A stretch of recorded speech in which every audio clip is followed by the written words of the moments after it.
गांव में दिनेश और गायत्री नामक पति पत्नी रहते थे। उनके मालिनी और चंदू नामक 2 बच्चे भी थे। दिनेश एक छोटा नौकरी करता था और उसी से आए हुए पैसों से अपना घर चलाता था। ऐसे उनका परिवार खुश रहता था। एक दिन दिनेश हमेशा की तरह कार्यालय में अपना काम कर रहा था जब उसे अपने सहयोगी के वजह से नौकरी से निकाला गया था। उसे नौकरी से निकाल देने पर वो रोज आने के समय से पहले ही घर पहुंच जाता है, किसी से बात नहीं करता है और उसके कमरे में बैठ जाता है।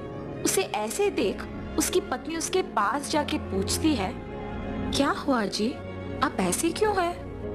कुछ नहीं। तो ऐसे दुखी क्यों बैठे हैं? दिनेश बिना कुछ बोले शांत रह जाता है। अगर मैं बार बार पूछूंगी तो शायद उन्हें और दुख पहुंचेगा। धीरे से बाद में पूछूंगी। ऐसे सोचकर वहां से चली जाती है। ऐसे कुछ दिन वो नौकरी पे नहीं जाता है और दुखी होकर अपने कमरे में ही बैठे रहता है। कम से कम अब तो बोलिए कि आप नौकरी को ना जाके ऐसे घर पे ही क्यों बैठे हैं? हाँ, इतने दिन नौकरी की वजह से ही अपने परिवार की देखभाल कर पाया हूँ, मगर अब वो नौकरी ही नहीं है। मुझे समझ में नहीं आ रहा कि मैं क्या करूँ।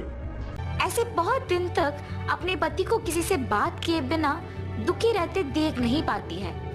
किसी के नीचे काम करने की वजह से ही इन्हें निकाल पाए हैं ना। खुद से व्यापार करने का कोई तरकीब निकालना होगा, ऐसे सोचती रहती है।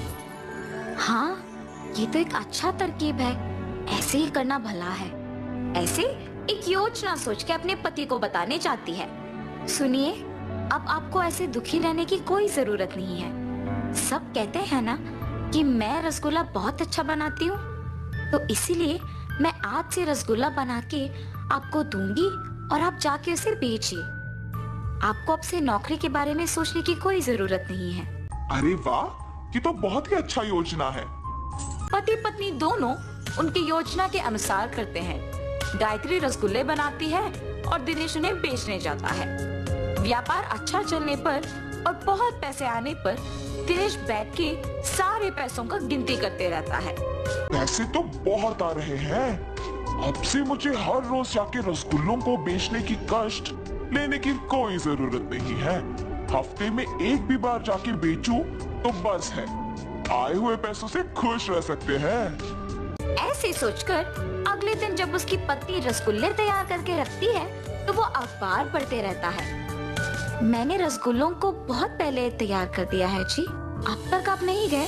आज से रसगुल्ले हर रोज बना के रखने की कोई जरूरत नहीं है। मैं जिस दिन कहता हूँ उसी दिन बनाऊं तो काफी है। आज मैं रसगुल्ले बेचने के लिए नहीं जा रहा हूँ। अरे रे, तो फिर आज बनाए हुए रसगुल्ले व्यर्थ हो जाएंगे ना। आज के लिए इनको बेच दीजिए ना। मुझे पूछे बगैर तुमने रसगुल्ले क्यों बनाए? इसीलिए इन्हें बेकारी होने दो। ऐसे गुस्से में उसकी पत्नी से कहता है और उन रसगुल्लों को बेचने बाहर जाता है।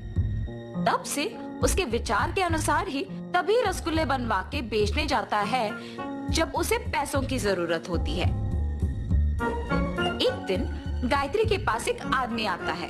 जी, कौन है आप? किसके लिए आए हैं? माता, मेरा नाम आदित्य है। मैं पड़ोसी गांव में रसगुल्ले बेचता हूँ। जब मैंने सबको पूछा कि रसगुल्ले कौन अच्छा बनाता है तो एक औरत ने आपका नाम लिया। इसीलिए मैं आपको ढूंढते हुए यहाँ आया। आप मुझे हर रोज ऐसे रसगुल्ले दे सकते हो? क्या मैं इस आदमी को रसगुल्ले बना के दूं या नहीं? लेकिन पड़ोसी शहर में ही तो बेचेगा ना। ऐसे सोच में पड़ जाती है। क्या हुआ माता, आप मेरे पूछे हुए सवाल का जवाब दिए बिना सोच में पड़ गए? क्या मुझे रसगुल्ले बना के देने में आपको कोई दिक्कत है? अगर है तो बोल दीजिए, हम उसका हल ढूंढेंगे। लग रहा है कि ये आदमी अच्छा ही है।